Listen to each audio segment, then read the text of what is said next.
Well,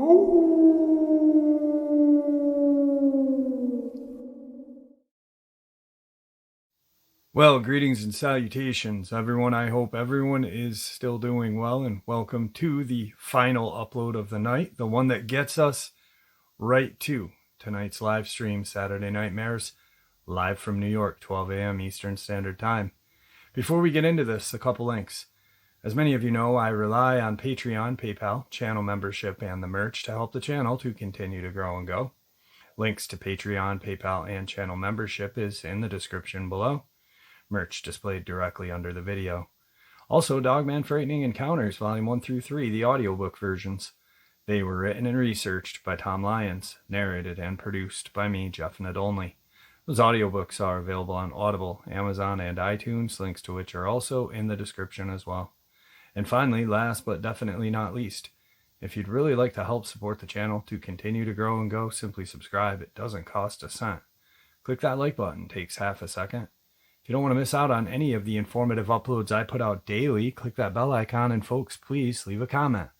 Why? Well, because all of these things really do help the channel to continue to grow and go. And folks, they really do matter. Now, everyone, I have taken far too much of your time. Let's jump into this night-ending bonus upload, shall we? Today's paranormal side is going to be a subject that really creeps me out. Dogman, cryptid, Bigfoot, I'm terrified of them. More fascinated and terrified, but I feel like I can deal with them, I guess. But there's one thing in the paranormal universe that freaks me out, and that's shadow people. And that's what today's upload is going to be all about. Terrifying experiences with shadow people. Today's first experience on the paranormal side. My 6-year-old son, who is now 14, told me when he was outside playing by our pond in our backyard that it got very quiet. He couldn't hear anything at all. But then he started to hear music coming from behind the pond. This isn't a rural area, Jacksonville, Florida, but the pond backed up to a wooded area, possibly a preserve. He said the music played and he followed it to the backside of the pond. There, he met what he described as shadow kids. At the time, he said they didn't talk, but they played with him. He said they played tag first, then built rock towers. Then he said they started to play hide and seek, and he was the seeker. He saw one and started to chase after it. He said it tripped over a rock and fell, so he stopped because all of the other shadows came out and surrounded it. Then 2 larger shadow people, he described them as being as big as a house, came out and sort of scolded him. He said it was menacing feeling, like they were angry, and it was his fault. He got scared, ran back into our house. He told me all of this ordeal, which sounded like it would have taken at least an hour with all the different games they played. But he had only been outside for maybe 5 minutes while I was putting my swimsuit on because I was going to go tan while he was outside playing. He was tired, even took a nap after. I didn't discredit his story. He isn't and never has been a liar. He has always had this whole Gryffindor, Harry Potter persona about him, so I knew he wasn't making it up. It bothered me a lot, but I didn't bring it up other than to ask if he had seen them ever again. He didn't, and even said he wished they would come back because he had so much fun playing with them. His accounts of shadow people were so different from my terrifying accounts that it confused me. A few years later, when he was 10, I asked him if he remembered the shadow kids and the music. Older now, he said yes. All of it was real as well. I remember playing with them for hours, and you weren't even worried about me. I thought I was going to be in trouble when I got back, but I was having so much fun. We talked about it a little and what they looked like. He told me that they were like shadows, but also like smoke. They weren't black. They were transparent, but also able to be seen. He says it's hard to describe, but the closest thing he can think of is mist or smoke. I've read a lot of crazy encounters, and I cannot believe the similarities. The silence, the music playing, the transparent figures, the loss of time. I just asked him if he remembered, and he at first tried to do the whole, "Mom, it was probably just temporary schizophrenia," because it embarrasses him now, I guess. When I told him I was asking because a bunch of people had the same thing happen to them, he eased up and started to talk about it. He said the music wasn't scary, it was nice. He again described the misty, smoky transparency of the shadow kids and how much the big one scared him. This time he added it was dark when he ran home and went to bed. Not sure if that was what he experienced at the time or his memory from being scared made him think it was dark. He did go straight to sleep. It was a sunny afternoon on a Florida summer day. My son was 6 years old when this happened. We moved to a new home a few weeks after this experience, and it never happened again. He said they were similar to us, just people but misty. He said the silence made him think he went deaf at first. He couldn't hear anything until the music started playing. The music played the whole time until he ran back into our home. On to my terrifying encounter. The year before my son's encounter, I was asleep in my bedroom with my Boston Terrier, Delgado. In the middle of the night, I woke up because I heard a loud crack. It sounded as if a large piece of plywood were to fall on a tile floor. I sat up, and so did my dog. My bedroom was shaped in the way where the doorway is sunken in, kind of in the shape of the state of Alabama, if Alabama had all the straight edges, with the southwest corner of the state being where my bedroom door was. I looked toward my door because I was going to get up and see what fell. My husband was on the couch in our living room playing video games on the other side of the wall. It was a small 900 square foot apartment, and I could hear the TV. I'll be damned if when I looked toward the door I saw someone standing there. I tried to adjust my eyes because my room was pretty dark. My bedroom window was huge, but it was facing a wooded area, so there wasn't any moonlight or lights of any kind. My eyes focused, and I could tell it was a man. I said my husband's name, thinking he was trying to scare me. I didn't get an answer. This man stepped out of the doorway. That's when I realized it was not anyone I knew.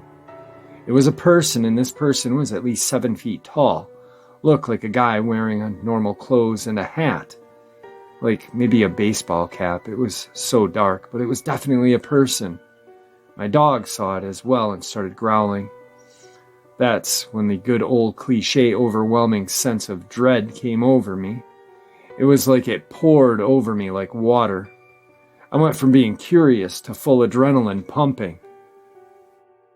The dog was the confirmation I needed to snap me into survival mode. My thoughts are going 10,000 miles an hour.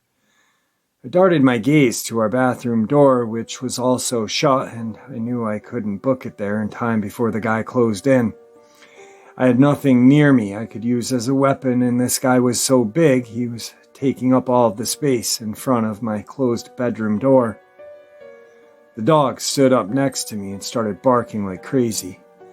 I did the only thing I could manage, and that was start shouting. I screamed, "Who are you? What are you doing in my room?" No answer. He just stepped closer. His arms were bowed, and he was sort of hunched forward like he was coming to strangle me.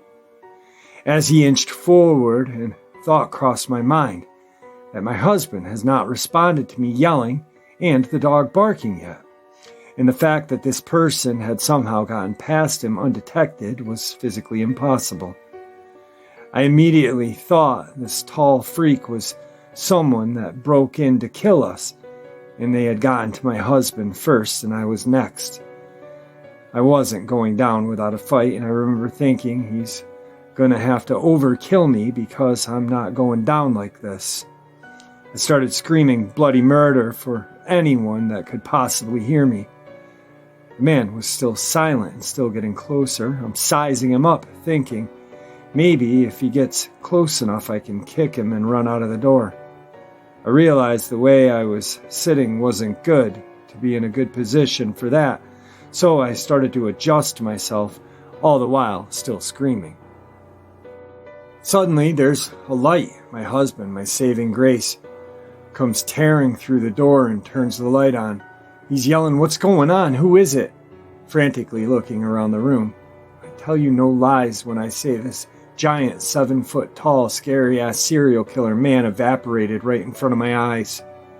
It wasn't like the lights turned on and nothing was there. This thing slowly dissipated right in front of me.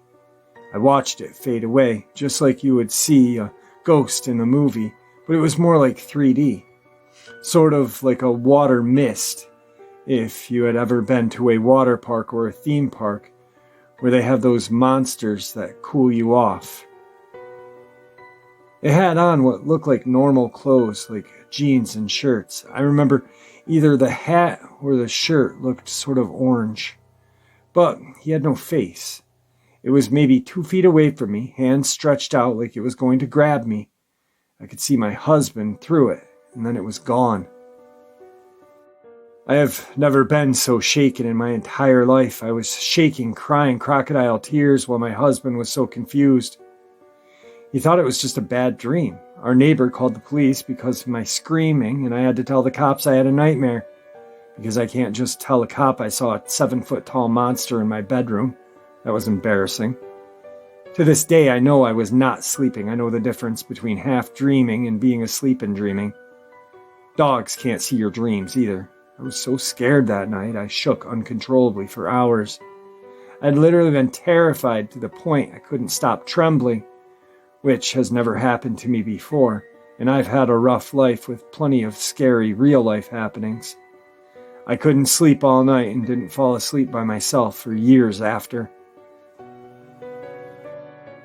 Today's second experience on the paranormal side. My family and I were living in a big house out in the country in the middle of nowhere, Illinois. When you pulled into our driveway, the house was to your left. The second floor of the house is where all 3 bedrooms are, plus 1 bathroom. From the driveway, looking at the second floor of the house, you would see a row of windows. That was the hallway connecting the bedrooms, with the bathroom in the center across from the row of windows. This hallway always gave me the creeps. I can't explain why, it just felt evil. I hated the hallway. I hated reaching the top of the stairs. I hated the few steps it took from the top of the stairs to get to my bedroom. I hated showering in that bathroom. The downstairs bathroom only had a tub, no shower. While showering, I always felt that I had to watch the door, glass doors.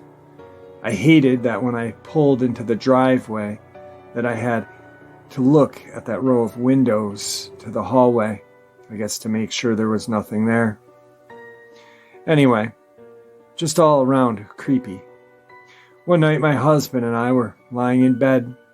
I had just lied down, completely awake. It's pitch black, no lights on in the house, no street lights or cars on the road. We're surrounded by cornfields. You can tell if a car is coming by the headlights a mile down the road. After a couple of minutes, my eyes had adjusted to the dark. I could make out my doorway, the dresser, etc. I was looking toward the doorway when I saw the shadow of a large man enter into the bedroom, walk across the room, then disappear.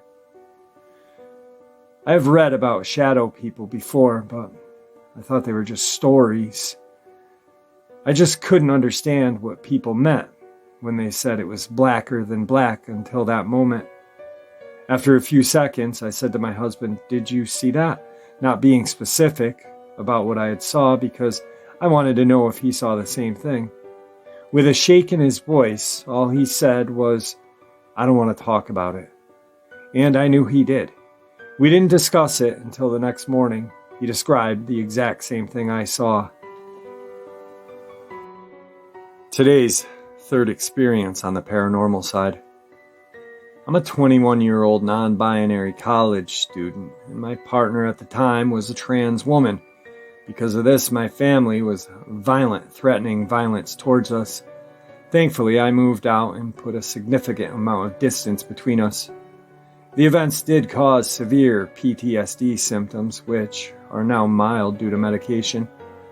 This partner that I was with by my side pretty much 24/7 from April 2020 till April of 2021. But she turned out to be extremely emotionally abusive, so all of this is happening in February of 2021. I had left my abusive family about a month prior and was basically living with my abusive partner. Enter the hatman, who probably sensed all of the chaos. My PTSD caused nightmares every night, really from November of 2020 up until July of 2021. Every night. One such night, February of 2021, I woke up from a nightmare about my mother finding me. However, something is wrong, and there is a distinct feeling in my ex's room that there is something that is not supposed to be in this room. Naturally, given the nature of my dream, I assumed my mother had found me. Wrong. I look directly above me, and there is a towering, guessing around 8 feet tall entity standing over the bed near where I was lying. This is where it gets strange. It seems like it was the Hat Man. He did have a large hat, but the hat was black with white ribbon accents, as was his torso. He did seem to have the sometimes reported red eyes. It kind of looked like he was in some sort of restraint. I couldn't make out the shape of his arms, and his shoulders looked bent in on themselves. He disappeared after I shouted that he was not supposed to be in my room. Today's fourth experience on the paranormal side. This morning, as my fiancée is going through old photos, she noticed something in the background. An old selfie with her bed in the background appears to have a completely dark shadow figure sitting on the bed. Despite there being light on the bed enough to see the color of the blanket, there was no one else in her apartment at the time of the photo, or so she thought. This is what she said about it. So I was scrolling through my Instagram deleted old pics when I came across something very creepy. It was a selfie from my old apartment on a day that I had just gotten back from work, and in the description it describes that I'm alone and that I'm about to pick up my roommate from her work. However, in the background of the image, you can clearly make out a figure trying to quickly dash off the screen.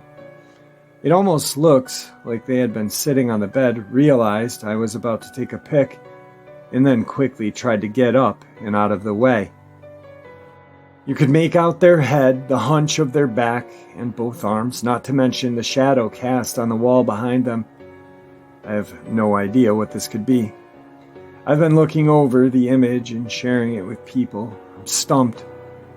I've never seen anything like this in all the photos, and all I can think about is the stories I hear where people are looking through their old photos and notice a ghost figure in the background. Needless to say, I'm a little creeped out, especially because my fiancé pointed that this figure looks very similar to the figure that we have both seen around me at night. We have protective gems in each other's corner of our room that will keep an entity out, but we will see it peeking in sometimes around the corner at us. I have memories all the way back to my childhood of this shadowy entity peeking at me at night. So far, it doesn't seem to be violent or aggressive, more curious, a watcher of sorts. But we are still curious and cautious. We smudge our space, use gems that are purifying, which are meant to create a protective barrier against these beings. Very creepy, seeing as though we have seen this, what seems to be the same shadow figure lurking around us in our new home. I could never describe exactly what I was seeing to her, but that picture is exactly what I've been seeing. Other random things happen, such as cabinets opening, knocking, footsteps, and there are random handprints on our bathroom, on and around the mirror. Today's final experience on the paranormal side. When I was a teenager, my parents had built a custom home. It was one of the first houses to be built within the new housing development. It was their dream home until it wasn't, and little did they know that by building this house, that would unleash a nightmare. When the land across the street was being prepared for more houses, the local news station came out because it was discovered that this area once had been a Native American burial ground. Meanwhile, the activity at our house had just begun to peak. It began with our first Thanksgiving at the house. Our entire family had seen a man in the middle of an empty field across the street from an upstairs window. He had a little dog and was crouched down in the middle of the field for a good 5 minutes when he suddenly disappeared. Then my friend and I would hear our first and middle names being called out, and she or I would often think the other would be calling for the other. In the age before teenagers had cell phones, I had my own house phone number that was separate from my parents' number. Our numbers were very similar to each other, and one Saturday morning my phone rang and I looked at the caller ID and saw my parents' number calling me from downstairs. I answered the phone and on instinct said, "Hey Mom, want to go to McDonald's?" It was morning and my cousin had spent the night. We saw her calling and thought it would be our shot to shoot. It came to our surprise that an eerie, low-toned man's voice asked for me and my cousin by our nicknames, Jade and Lovely. When I started questioning what was going on, the man replied, "I'm in your house," and I hung up. Then we had to try searching for some kind of weapon. Being 16, we grabbed some curling irons and headed downstairs. The layout of the house is that there was a double staircase and an area under the stairs, which was my niece's play closet.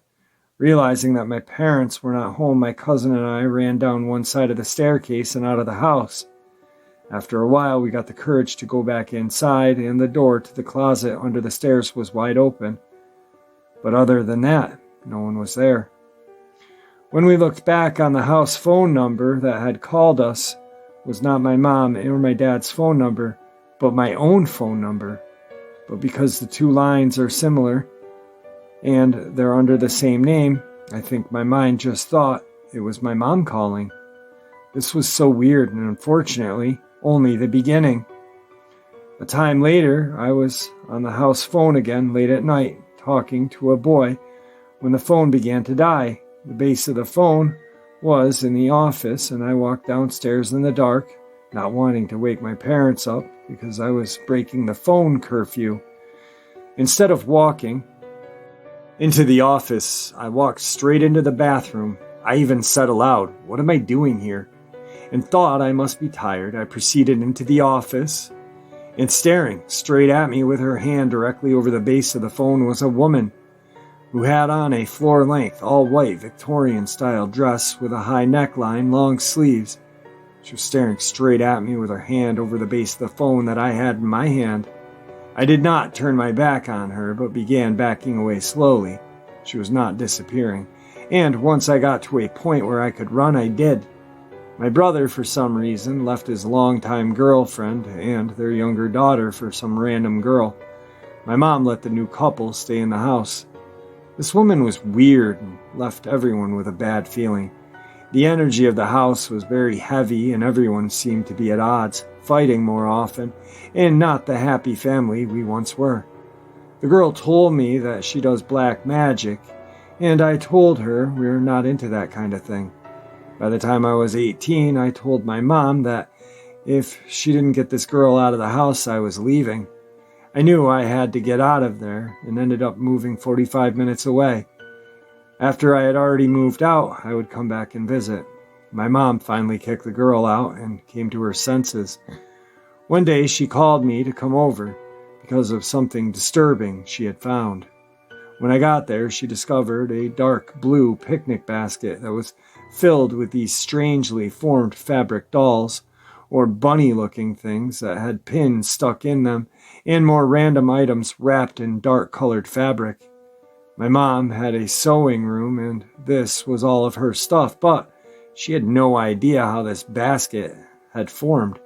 Inside of the basket were personal items from every member in our family, except for my brother, my baby teeth, my mom and dad's wedding tape, and a personal item from my 2-year-old niece. The paranormal activity was at an all-time high in the home. These stories are only covering the surface of what happened, and they are only coming from my perspective. My mom and dad have their own horror stories. Also, my brother was killed 6 years ago. Meanwhile, at the time when I was 18, I got into a horrible car accident, which caused me to have to quit working and move back into the house with my parents. This is where I noticed the paranormal activity was also occurring outside of the house. My friend and I were sitting outside of the house in a car listening to music when we both saw something. I perceived it to be a 4-foot-tall, blacker than black shadow figure of a person walking, bouncing across the grass. And she saw the same figure, although she perceived it as a white figure moving across the grass. My parents would tell me crazy stories of people following them and being weird outside of their home as well. Mom said there were an increasing number of license plates she noticed that were dark themed, such as N2SIN666. And they would have a lot of weird incidences outside and around the house, and honestly, I didn't believe them. I thought they were just being paranoid. Shortly after I moved back, I went to see my friend one night, and at the stoplight there was a white man and a white woman in a pickup truck. They were both so creepy, windows down, both staring at me with their bodies and heads turned in my direction, and lifeless looks in their eyes. It was almost as if two zombies were just gazing at me during the duration of the red light, and I was trying not to look back, but I couldn't help it, and could feel their attention on me. They both hadn't moved, had light-colored eyes, and were staring creepily. Granted, this could have just been two addicts or something, but these people had identical body language that was so weird. There was only one other person who had ever looked like this, and it happened when my mom and I were in the grocery mart. There was a man that we refer to this day as White Eyes. He was tall, middle-aged, white male with piercing bluish white eyes, who was following us around the grocery, pushing an empty basket and just lifelessly staring at me and my mom with that blank look and head turned towards us, not breaking gaze in every aisle. We left that store. We have tried to bless the house, my mom and I, but that would only be a quick fix. Eventually, the house mysteriously burnt down. These experiences are true and have been life-transforming, and don't think that we have fully recovered. I mentioned that my brother was killed. My dad has had 2 suicide attempts since the house burning down. The paranormal activity has seemed to stop, but my dad has become mentally ill, and my physical health is really bad. Our family has had a lot of bad luck. My mom and I are very strong spiritually. My first childhood experience was seeing my grandfather as a ghost. I am not completely sure that the paranormal stalking is over, because last night I was with my mom and we started laughing because I noticed a license plate that was 6LAK666 and didn't think anything of it. But last night I had this dream which promoted me to share this. Dream 8319. I was back in the burnt house. I opened the door, walked in, and said, "Hello, house," to which an invisible force of wind came up and pinned me to the ceiling. I was surprised, but not terrified, and when I was let down, I started laughing and said, "Is that all you've got?" Which is pretty badass of me considering I'm 5'2". I'm not afraid because I've had experiences so much, but what I went through was traumatic and has affected me as a person. Man, that was horrifying. I don't know about you guys, but like I said in the beginning, I can deal with Dogman, I can deal with Bigfoot, I can possibly deal with seeing crawlers, but shadow people? Nah, not one bit. Actually, there's a place in Saratoga, New York, which is like 10 minutes down the road from me, that I plan on going to this summer with my equipment, and it's an old TB asylum, and there's been numerous sightings of shadow people there. I plan on going. I talked to a couple of the people that run the place, and it's going to be pretty cool. But anyway, that was supposed to be the last experience on the paranormal side for the evening, but this one, I think we've got to end it with this one because it fits with that last. The bonus experience on the paranormal side. I never really thought about it, but now I want to know what I saw. In advance, sorry for the bad English.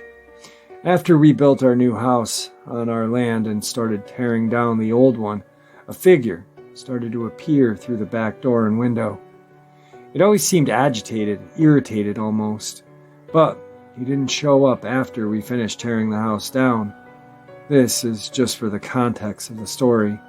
A few days after all of this, I woke up during the night and saw a shadow. It didn't seem to have any presence, but it was there in the dark. I thought it may be sleep paralysis, which I've had twice as a child. I instinctively raised my arm to the lamp by my bed. I froze for a moment, realizing it was not sleep paralysis. I started to think it was some kind of optical illusion because it was so dark, and decided to turn the light on. But the thing didn't disappear. I could clearly see a shadow the size of a child standing about a foot from my face. It started to raise its hand towards me. I can't be sure, but I figured it was going to ask me something. But before it was done doing anything, I asked it to leave, turned my back, and tried to fall back to sleep. This shadow showed no hostility or intent at all.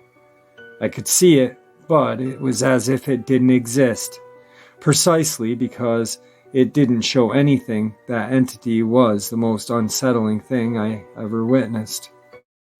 Alright folks, I hope you all enjoyed that night-ending bonus upload as much as I enjoyed sharing it with you. I'd like to thank you all for supporting the channel. It is, after all, your support that keeps this channel growing and going, and honestly what gives people a place to share their experiences, ideas, and theories, judgment and ridicule-free, simply treated with the respect that we all deserve. Thank you. Everyone please stay safe, happy, healthy, and ever vigilant, keeping an eye on our children, pets, family, and friends. These creatures are real, they are out there, and they are dangerous. Share this information with the people you love and care about, and it may just help save their lives someday. Until next time, never stop asking questions, never stop searching for answers, and God bless.